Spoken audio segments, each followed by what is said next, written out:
quando nós ficamos com os bancos meio vazios, as crianças saem e os bancos ficam meio vazios, isso é muito bom, é sinal de vida e é motivo para nós darmos graças a Deus por isso. E nesta hora vocês vão ter que maturar um bocadinho. Eu queria partilhar convosco algo que eu partilhei também com os irmãos nas Fontainhas, na reunião de Zoom. Em parte, agora será a coisa mais completa, mas com eles partilhei em parte. Mas queria-vos falar de algo muito importante, de algo que todos nós, de alguma maneira, se nos fizessem esta pergunta aqui, né? Quem é que não quer estar feliz? Acho que, se calhar, todos nós responderíamos que queríamos estar felizes. Eu não quero estar feliz. Eu quero ser feliz. São duas coisas completamente diferentes, o estar e ser. E eu queria-vos falar de alguém da Palavra de Deus que procurava estar feliz e de alguém que era feliz, verdadeiramente feliz, independentemente das circunstâncias à sua volta.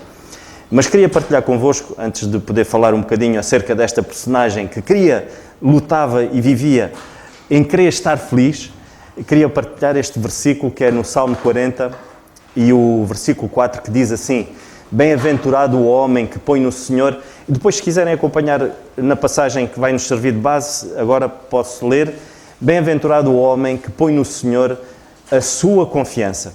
Noutra versão poderíamos ler: é extremamente feliz o homem que põe no Senhor a sua confiança. Bem-aventurado o homem que põe no Senhor a sua confiança. Então nós já partimos de base que é extremamente feliz aquele que confia no Senhor. Ou seja, a felicidade é uma consequência. Só aí nós já podemos tirar uma lição de que a felicidade não é um objetivo. A felicidade é uma consequência. E nós vamos ler na Palavra de Deus que havia um homem, um jovem, que ele tinha como objetivo estar feliz. E aí é que é o grande problema, irmãos. Esse é o nosso grande problema. É isto que a sociedade, é esta velocidade que a sociedade quer imprimir, é nós corrermos em busca de estarmos felizes, de vivermos momentos. Estar feliz é viver um momento. De que é que me adianta viver um momento, como alguém dizia, né? Alguém que tem um problema de álcool, que é viciado no álcool, diz já, eu bebo para esquecer, mas depois quando a bebedeira acaba, volta tudo ao normal. Ou seja, os problemas lá estão, não se resolvem. E o ser feliz lá está. Extremamente feliz é aquele que confia no Senhor, independentemente das circunstâncias. E eu queria partilhar convosco, vamos abrir no Evangelho de Mateus, no capítulo 19.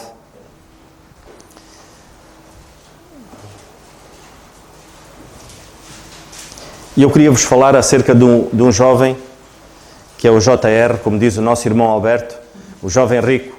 O nosso irmão Alberto Veríssimo é que dizia que era o JR, que é o jovem rico. E esta passagem diz-nos assim, no capítulo 19, no Evangelho de Mateus, e no versículo 16, vamos começar no 16, e a palavra de Deus diz-nos isto: e eis que, aproximando-se dele um mancebo, disse-lhe: bom mestre, que bem farei para conseguir a vida eterna? E ele lhe disse: porque me chamas bom? Não há bom senão um só, que é Deus. Se quiseres, porém, entrar na vida, guarda os mandamentos. Disse-lhe ele: quais? E Jesus disse-lhe: não matarás, não cometerás adultério, não furtarás, não dirás falso testemunho. Honra teu pai e tua mãe e amarás o teu próximo como a ti mesmo. Disse-lhe o mancebo: tudo isto tenho guardado desde a minha mocidade, que me falta ainda. Disse-lhe Jesus: se quiseres ser perfeito, vai, vende tudo o que tens e dá aos pobres e terás um tesouro no céu. Vem e segue-me. Até aqui a leitura da Palavra de Deus. E nós temos aqui, de facto, este quadro deste jovem que procurava estar feliz. Ele, aparentemente, parece que não lhe faltava nada, mas ele sentia que lhe faltava mais alguma coisa. E ele vivia em busca disso. E ele foi ter com o Senhor. E um dos grandes problemas é quando nós vamos ter com o Senhor em busca de algo para nosso próprio benefício, para nos sentirmos bem, para nos sentirmos, lá está, para estarmos felizes. E este jovem procurava encontrar algo, ele não procurava ter um encontro com o Senhor. Tanto é que o Senhor faz-lhe uma pergunta, o Senhor Jesus Cristo faz-lhe uma pergunta, e ele não respondeu a essa pergunta. Quando ele disse: porque me chamas de bom? Ele queria perceber até que ponto ele conhecia verdadeiramente o Senhor, até que ponto ele reconhecia o Senhor Jesus Cristo como sendo Ele o próprio Filho de Deus, o próprio Deus. E essa pergunta não foi respondida. Ele não respondeu a essa pergunta. Ele só lhe disse que ele cumpria com a lei que era estabelecida, ou seja, ele era um indivíduo muito religioso. E nós, muitas das vezes, durante o nosso percurso, na nossa vida cristã, é isso que nós fazemos. Nós pensamos assim, vou ao domingo, vou à quarta-feira, alguma atividade da igreja, eu estou lá, cumpro com aquilo que o Senhor tem estabelecido na minha vida. Mas depois nós não queremos conhecer verdadeiramente o Senhor. Conhecer verdadeiramente a Cristo é muito mais do que isso. Já vimos que ser feliz é quando nós confiamos no Senhor. Nós não confiamos em alguém que não conhecemos, como é óbvio. Então, para nós adquirirmos confiança no Senhor, primeiramente, nós precisamos ter um encontro verdadeiramente com o Senhor. Era isso que o Senhor Jesus Cristo queria que este homem tivesse. Esse encontro verdadeiramente com Ele. E que Ele que o reconhecesse como Senhor da sua vida. Tanto é que este jovem saiu triste do pé do Senhor Jesus Cristo. Mais ninguém saiu triste do pé do Senhor Jesus Cristo. Porquê? Porque todas as outras personagens bíblicas que nós vimos que partilharam e estiveram ao lado do Senhor Jesus Cristo foram transformadas. Porque entregaram o seu coração verdadeiramente a Ele. Este jovem não entregou o seu coração ao Senhor. Irmãos, se está aqui alguém, irmãos e amigo, se está aqui alguém que ainda não entregou a sua vida e que não teve um encontro com o Senhor verdadeiramente, que o possa fazer. Porque o facto de até ler a Bíblia, o facto de até, como este jovem, ele conhecia a lei e ele sabia, o facto de ele ler a Bíblia, o facto de ele saber que Deus existe, isto não leva à conversão, não leva à salvação. Tanto é que o Senhor lhe diz, tudo bem, queres entrar na vida, então tu podes conhecer a lei e entras na vida, tu podes te dar bem nesta vida. Mas depois ele diz assim, mas se queres ser perfeito, não se esqueçam, irmãos, que quem não tem o Senhor é inimigo de Deus, é imperfeito nos pecados e nos deleites desta vida. Só o Senhor Jesus Cristo fez aquilo que mais ninguém poderia fazer. Sendo Ele o próprio Deus, entregou-se à cruz. Para quê? Para que eu me tornasse perfeito. Então o Senhor diz assim, queres ser perfeito? Então tens que me seguir, vende tudo o que tens, porque essa era a ordem que tinha sido estabelecida nessa altura. Queres-me seguir? Então vende tudo o que tens, segue-me e terás de facto um sítio no paraíso, um lugar no paraíso. Se nós de facto queremos ser perfeitos, tem que haver transformação, irmãos. A velha carne tem que ser transformada. E essa transformação não pode ser pelas nossas próprias obras, por aquilo que nós possamos fazer. Tanto é que ele perguntou o que é que ele precisava de fazer mais. Ele tinha necessidade de fazer mais alguma coisa. Então, geralmente, quem é religioso quer sempre fazer mais alguma coisa para poder então obter a salvação. Não, basta crer. Basta que a nossa fé esteja depositada unicamente no nosso Senhor Jesus Cristo e perceber que a obra da cruz é a obra redentora. É ela que nos leva à salvação. A partir do momento, então, que nós aceitamos o Senhor Jesus Cristo como nosso Salvador, percebendo que Ele levou as nossas imperfeições para nós podermos receber a perfeição dEle, lá está, o Senhor diz, queres ser perfeito? Então tens de fazer aquilo que eu estou a dizer. O Senhor dá a solução. O Senhor hoje traz a solução para o pecado, para a humanidade perdida. E diz, olha, queres de facto pertencer a esta família maravilhosa? Queres ser meu filho? Crê de facto na obra da cruz, naquilo que tu fizeste. Então, a partir daí, irmãos, é um processo. É um processo pelo qual a santificação, o ato da conversão, é na altura. A santificação é o resto da vida. Nós nunca... É um erro nosso quando nós pensamos, eu já sei, eu sou um estudioso da palavra, eu já sei, eu não preciso de aprender muito mais porque eu sei. Esqueçam, a santificação é um processo para o resto da vida e nunca vamos conseguir atingir. Porque é constantemente, temos que nos disciplinar, irmãos. Constantemente temos que ter esta disciplina na nossa vida. E o problema, irmãos, é quando muitas das vezes nós queremos ter paz, porque nós oramos, Senhor, dá-me paz, mas depois não confiamos. E nós vamos ler que a paz vem, de facto, da confiança. E a confiança vem do conhecer a Deus. Isto é um processo. eu conheço a Deus verdadeiramente, eu conheço o Senhor Jesus Cristo e o que Ele tem para mim, então eu vou confiar nele. Então depois eu tenho paz. É este processo, irmãos. Conhecer, confiar e paz. Muitas das vezes nós queremos ter paz sem confiar. E queremos confiar sem conhecer, sem ler. Como é que eu vou conhecer a Deus? O Senhor, quando eu lia isto, fez-me pensar em muita coisa. Ele revelou-me, eu não gosto de dizer o Senhor revelou-me, porque revelou-me através da sua palavra. Ele não veio ter comigo e falou-me. Não, não é isso. Ele revelou-me, através da sua palavra, de facto, a importância que é de nós podermos cultivar na nossa vida, primeiro, conhecer a Deus. Conhecer o que é que Ele quer de mim. Como filho, como servo, como pai, como avô, como avó, como esposo. O que é que Ele quer de mim? Como filho dEle. Então, eu tenho que conhecer verdadeiramente a Deus. Para quê? Para depois eu descansar, ter confiança. E essa confiança depois produz paz. E nós vamos ler Isaías, podemos abrir em Isaías.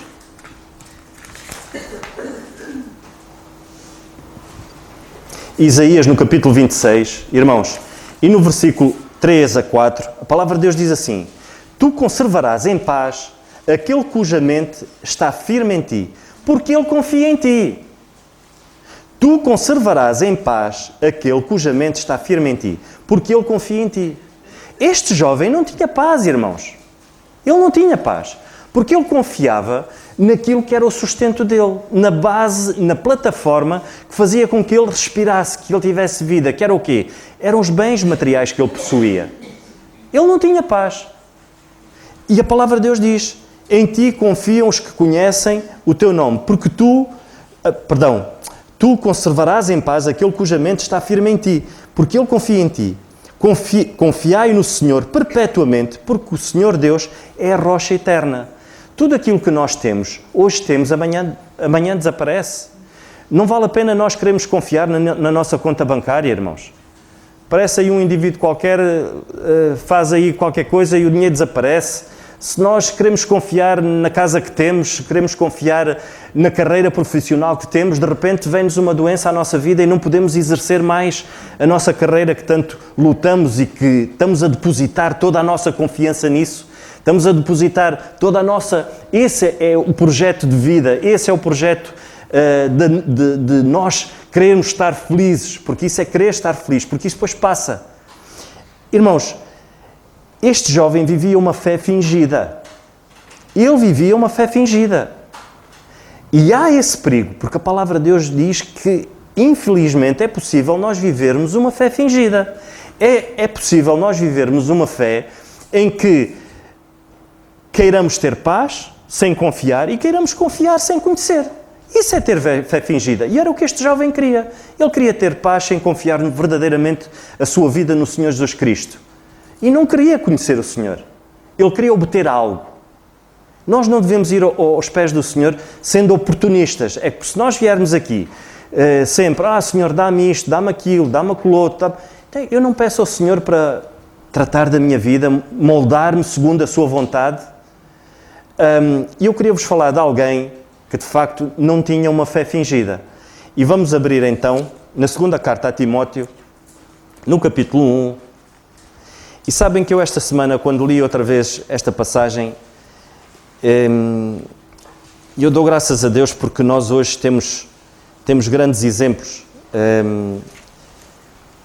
E quando o apóstolo Paulo fala aqui, e eu vou ler, segunda carta a Timóteo, gostava que os irmãos acompanhassem, segunda carta a Timóteo, no capítulo 1,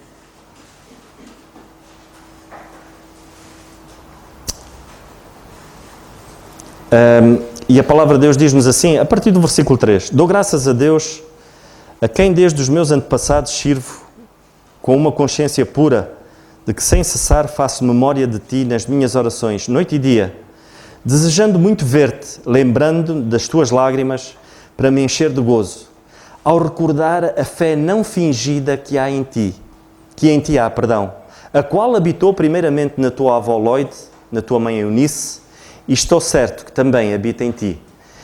Irmãos, vamos continuar a ler, mas eu queria fazer um parênteses aqui. Eu dou graças a Deus porque temos avós que não têm uma fé fingida. Nós, vimos a nossa, ainda há pouco tempo privávamos aqui com a nossa irmã Helena, e ela sempre foi uma serva do Senhor que não tinha uma fé fingida. Ela passou a sua fé para a sua filha, para os seus filhos, para a Dora, para o Moisés, passou a sua fé para as suas netas, para o seu neto. E é bom nós hoje em dia nós termos pessoas que vivam uma fé verdadeiramente genuína, baseada e alicerçada no Senhor.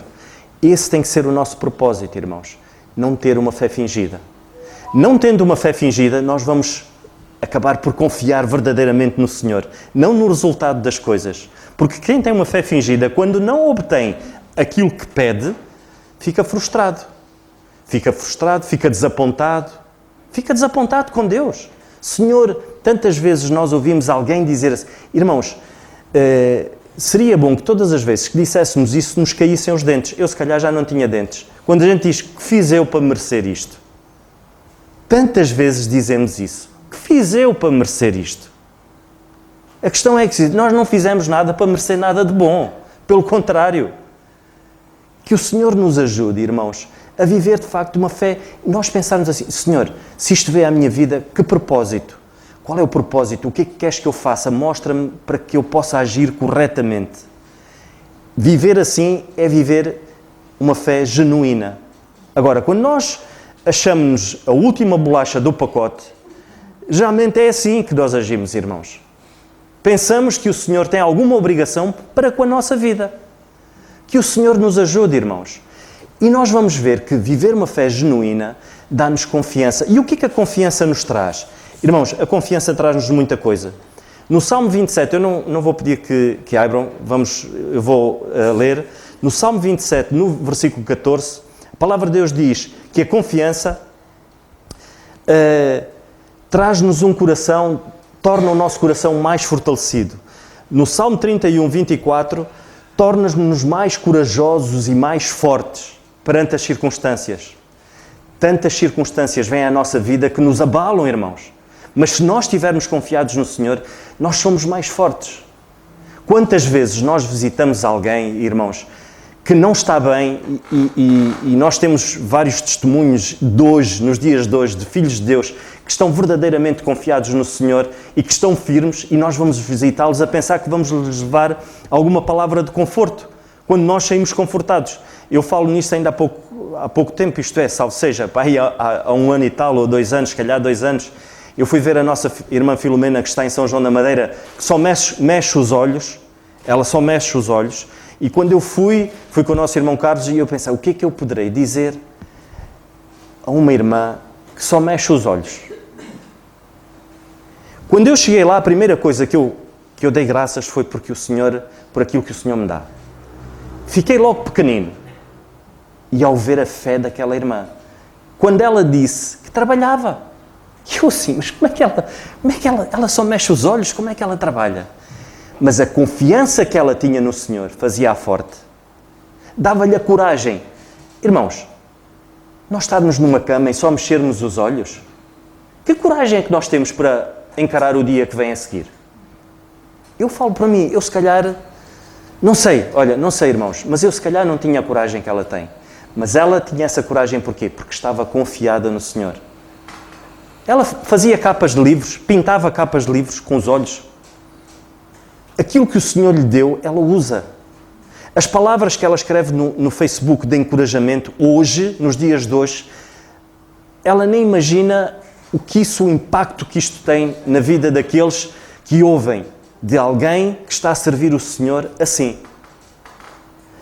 Então nós podemos ainda ver na palavra de Deus no Salmo 37 e no versículo 5 que a confiança no Senhor dá-nos paz. Então não é?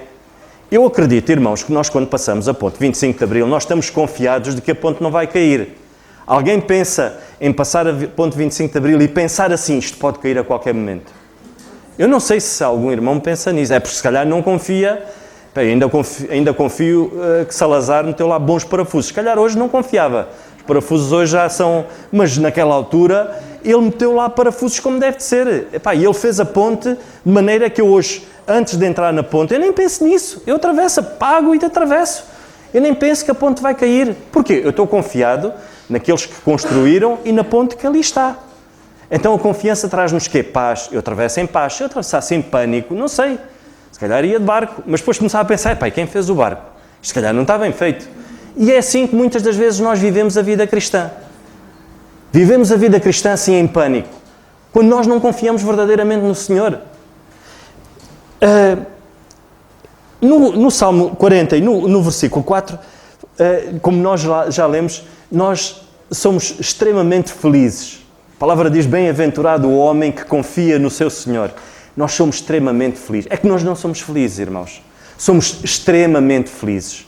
Eu não sei se vocês já viram, eu gostaria que isso nos caracterizasse. Eu falo por mim primeiro. Mas às vezes estamos com irmãos crentes. A gente diz assim, este irmão, eu nem preciso de orar por ele. Ele está sempre contente, sempre feliz. É uma alegria quando se está com ele. Eu nem preciso de orar por ele. Ele não tem problemas. Quem é que disse que ele não tem problemas? Acredito que ele tenha problemas. Porque todos nós temos. Timóteo não tinha problemas? Tinha problemas, provavelmente. Mas ele estava confiado no Senhor. Ele até tinha problemas de saúde, mas ele estava confiado no Senhor. Reparem nesta avó. A mensagem que ela passou ao seu neto, passou à sua mãe, passou ao seu neto. Avós, por favor, vocês têm um papel muito importante.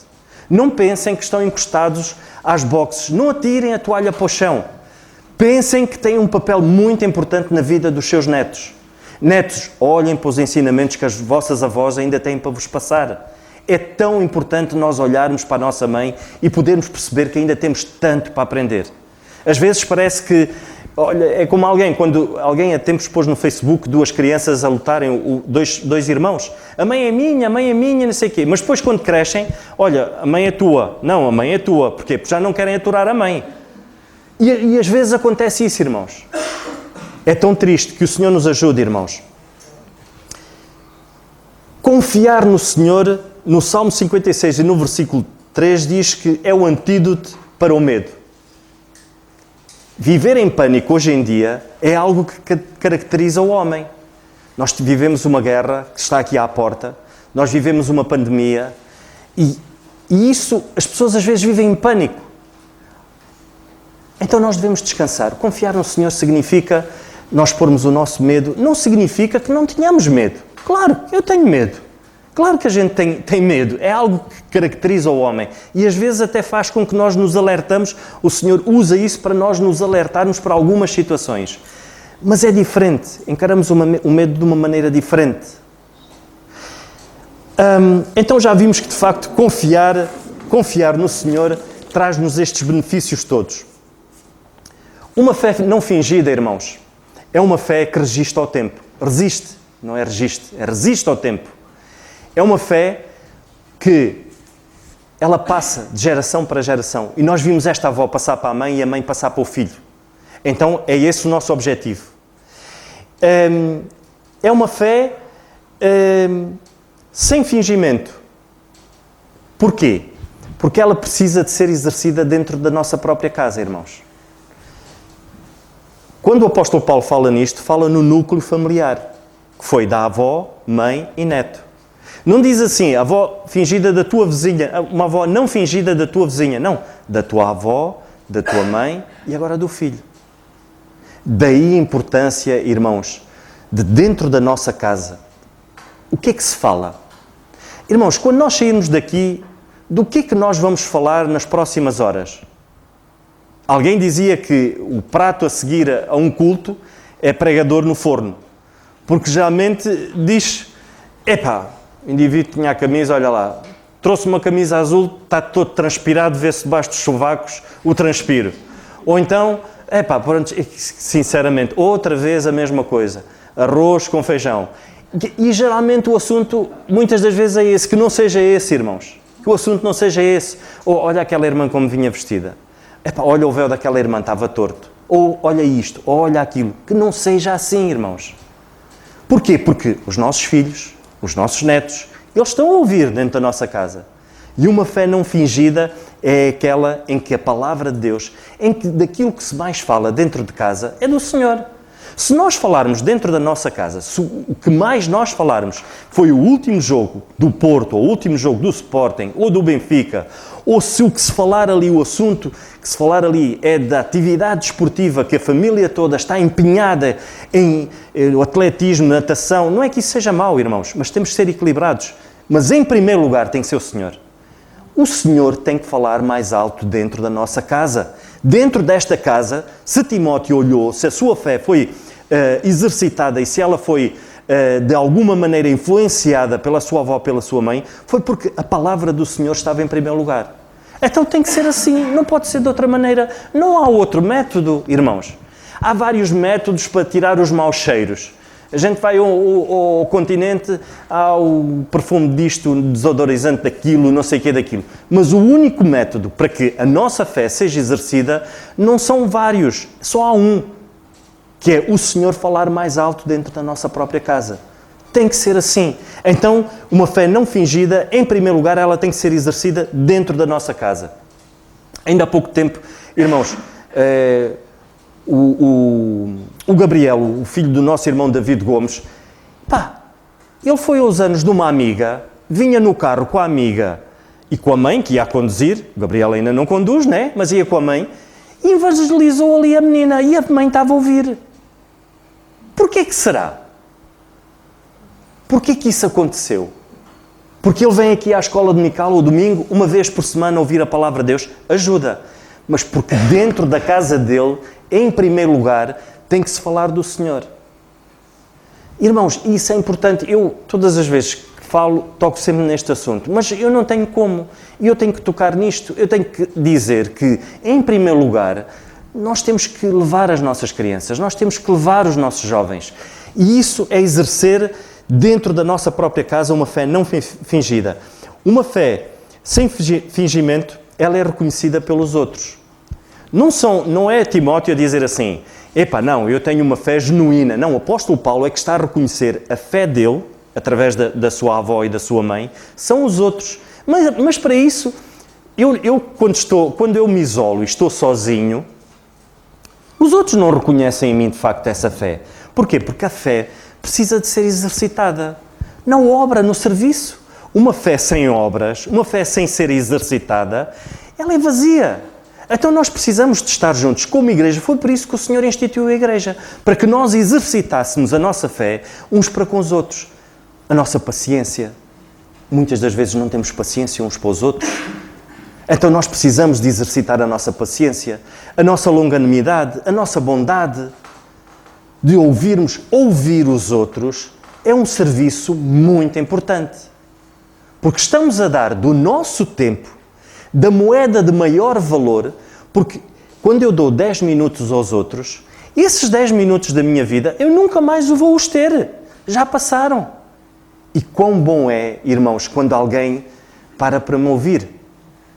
Que triste é, irmãos, quando alguém diz, olha, eu precisava falar contigo, olha, agora não posso, desculpa lá, não posso, tenho que ir, sei lá, olha, vou ver o jogo da bola, ou vou ver o programa de televisão, ou disto, ou daquilo.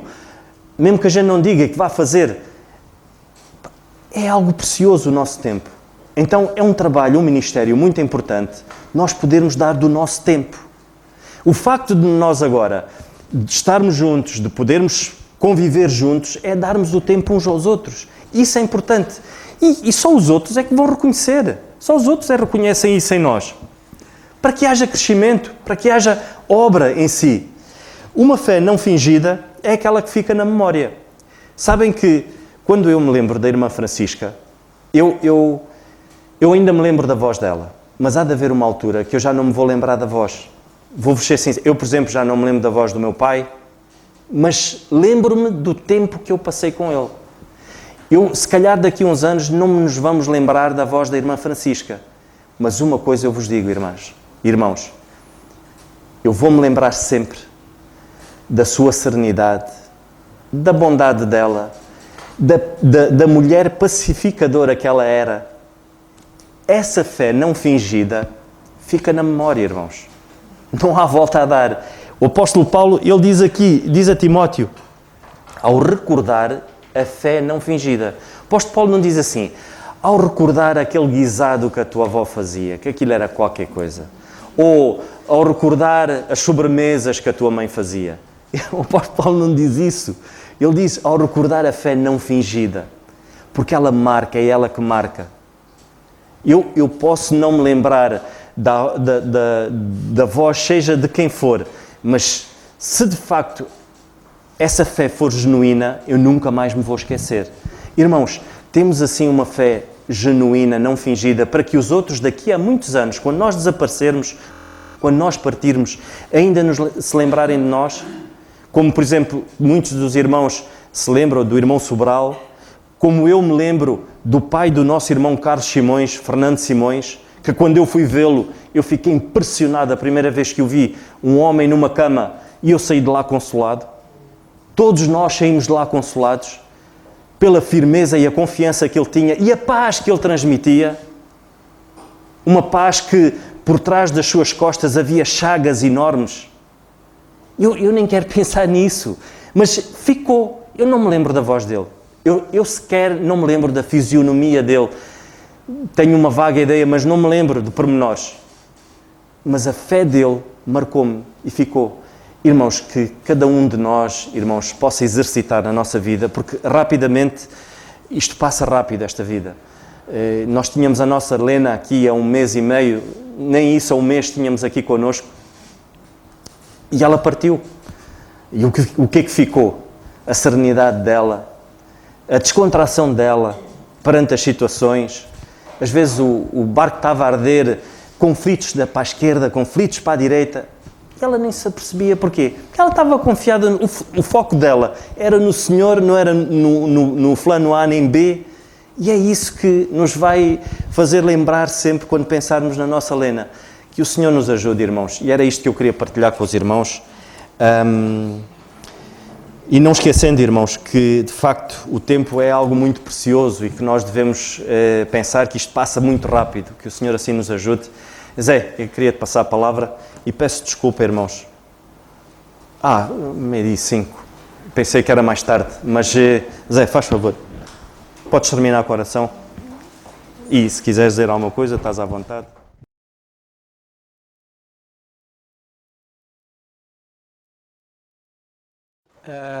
Graças a Deus por aquilo que ouvimos. Eu só queria relembrar que eu tenho a certeza que este versículo é conhecido de quase todos vós. Em Provérbios 14:10 diz: o coração conhece a sua própria amargura e o estranho não se entremeterá na sua alegria.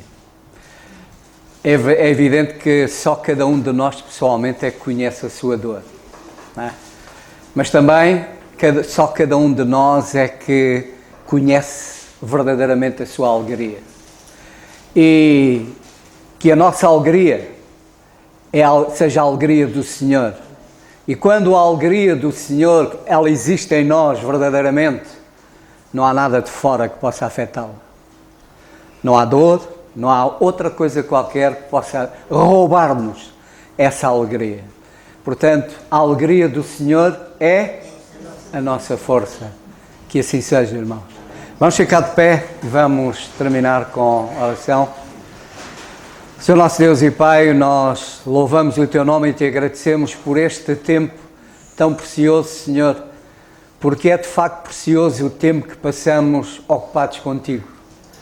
E por isso, Senhor, nós Te agradecemos pela Tua palavra que nesta manhã Tu nos falaste e que Tu nos ajudes, Senhor, no meio de um mundo de tristezas, ajuda-nos, Senhor, a mostrar-nos o que é ser verdadeiramente alegre. Aquele que verdadeiramente confia e espera em Ti, Senhor. Aquele que realmente tem a certeza da salvação. E não há maior alegria do que a alegria da salvação. Por isso, Senhor, ajuda-nos a mostrar perante este mundo que a alegria existe, a alegria é real e que a alegria não depende das circunstâncias. Depende, sim, da nossa relação contigo. Por isso, Pai, obrigado pelo Teu servo, obrigado pela palavra que colocaste na sua boca e não permitas, Senhor, que ela volte para Ti vazia, mas faça a obra em cada um de nós e através de cada um de nós.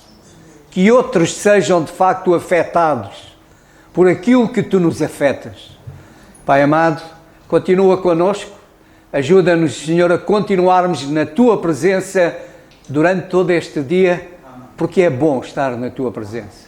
Abençoa a nossa comunhão no almoço, abençoa aqueles que vão para os seus lares e a comunhão também com as suas famílias da carne, que Tu abençoes cada família, cada lar aqui representado, Senhor. Agradecemos, pois, por seres o nosso Deus e Te rogamos que continues connosco, no nome e para a glória do Senhor Jesus. Amém. O culto já terminado, irmão.